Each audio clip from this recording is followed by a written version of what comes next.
Rana Abdelhamid, to my right, has a long list of accomplishments and organizations.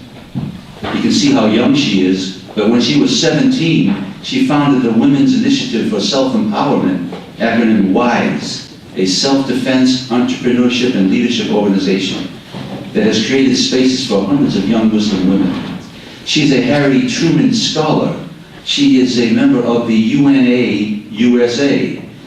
She's also currently the Northeast representative of the National Resolutions Committee at Amnesty International USA. Imagine, she's so young. For the past 8 years, she's held roles as a student activist coordinator and co-chair of the National Youth Action Committee. That's for 8 years. When did she start? She must have been about 6. Okay, so I'm going to turn the microphone over to her. This is Rana Abdelhamid. She will give her presentation.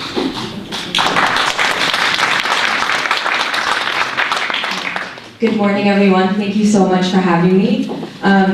So yes, I am involved with Amnesty International USA, and for those of you who don't know, Amnesty International is a human rights movement with over 3 million members around the world. We advocate on behalf of different human rights issues. We're located in about 115 different countries, and our main focus is organizing. So my experience and what I'll be sharing with you today with regards to Amnesty International work, with regards to our campaigns around Egypt.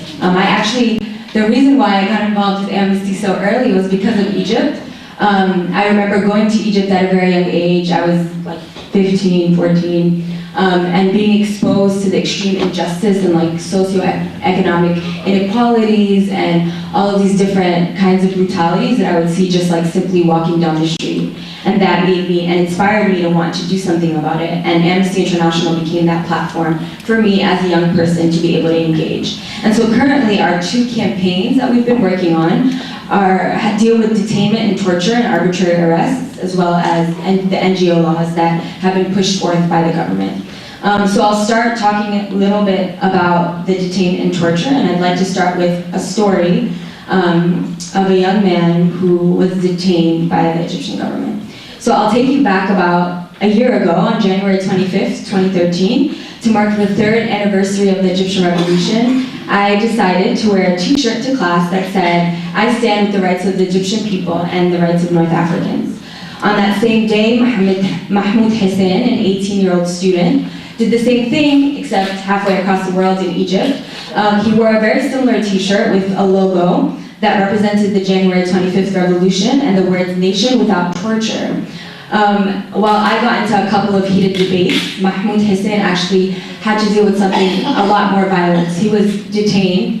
He was taken off of a public bus because of his t-shirt, taken to national security, detained, blindfolded, tortured for almost 4 hours, and forced to confess that he was associated with the Muslim Brotherhood, forced to confess that he held explosives in his home. And the only evidence that they had against him was this t-shirt, was the fact that he was supporting January 25th revolution, which would make sense because that's what we do, we support human rights. But unfortunately, the difference, as you can see, if you could take a step back, you'd realize that my story and Mahmoud Hussein's stories are very similar. We kind of stood for the same values. We stood for January 25, but the only difference was the fact that I was in the United States and he was in Egypt. That difference led him to being under police brutality and extreme violence, while I was able to just carry on with my day. And unfortunately, like my colleague here said, this, like Rab'a, was not an isolated incident. This was also not an isolated incident. What has been happening over the past 3 years has been extremely horrific. Over this past year alone, there's been over 16,000 people who've been arrested arbitrarily, simply for being in the wrong place at the wrong time, simply for speaking up their minds, simply for organizing peacefully. And this is obviously a climate that we don't want if we're trying to create some sort of democratic transition within Egyptian society. And so Amnesty International tries to highlight these various cases So for example, there is the case of Rab'a, who is an engineering student at Cairo University who disappeared this past March 2014. There is the case of Ahmed Ibrahim, who was among 4 people who died actually in a police station this past April 2014 after he was brutally beaten by the police force. And unfortunately, this isn't just with young men. This is also a lot of young women also face this sort of violence. But the only difference is that the form of violence is sexual violence. And so right after the Egyptian revolution unfolded in March, we received phone calls from young women who were at the forefront of the revolution, who were telling us that in order to test their credibility, the police force was giving them virginity testing. They were essentially assaulting them. They were faced with all sorts of sexual violence in the police department. And this continues to happen day in and day out. More specifically, just to give you guys names that you should remember, Azza Hilal, she was 49 years old. She was actually a bystander to a peaceful protest, was not politically motivated at all, and saw that a young woman was being beaten by the police, and she intervened just like anyone would normally intervene because what she saw was not fair. Unfortunately, she got caught up in the mess and was brutally beaten as well. And I'd like to take you back to before the revolution, to June 2010, and remind you that one of the main reasons, one of the main platforms that sparked the revolution was the page We Are Khaled Saeed. And this was created because this young man who was about 28 years old was brutally beaten by the police to death, and the police officers were not held accountable. And this sparked people's ability to organize on Facebook as a social media platform, and then in the streets eventually. And so, unfortunately, the thing that sparked the revolution, really tried to inspire people to do something, has been continued to be perpetuated by the regime that's currently in place. This horrific detainment, horrific brutality and torture against young people, against people who simply want peace and simply want prosperity for Egypt. And then the second thing is that, unfortunately, this isn't just, and these aren't just isolated incidents, and this isn't just like police officers detaining and torturing people. There's a there's actually this institutionalization of the suppression of any form of dissent. So we have this NGO law called the Law on Associations, which was actually passed for the first time in 2002. And the government of Egypt currently is trying to bring it back, and has been trying to bring it back since July 2014. And it was supposed to actually come back into play November 10th, but because of international outcry against this law, it's been pushed back again. But this law, called Law 84, requires every single NGO to register under very, very strict conditions with the Egyptian government. And this is extremely problematic because these conditions aren't basically like, you have to register so we know what you're doing, but it's, you have to register so you can't be involved in any sort of political activity. You can't be conducting field research that we don't approve.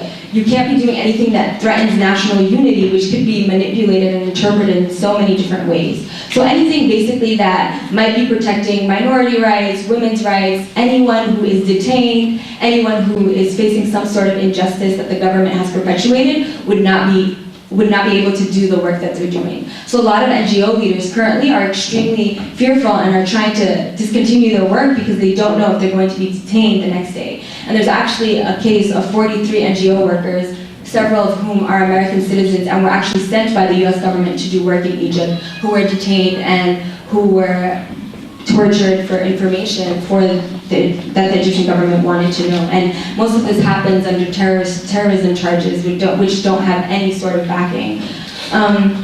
So just to recap briefly, you see this reality of police brutality, and then you see the destruction of civil society and civic society, which both don't lead to a democratic regime, don't lead to any sort of peaceful transition.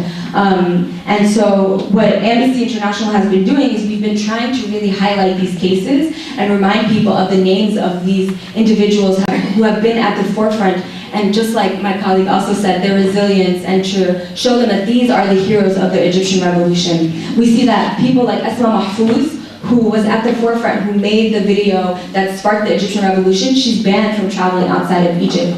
And many other people who we hear their names over and over again who inspired us. So I also want to end sort of on a positive note, because you're going to be hearing a lot of negative things today. Especially as an activist, that's what we try to do, we try to inspire.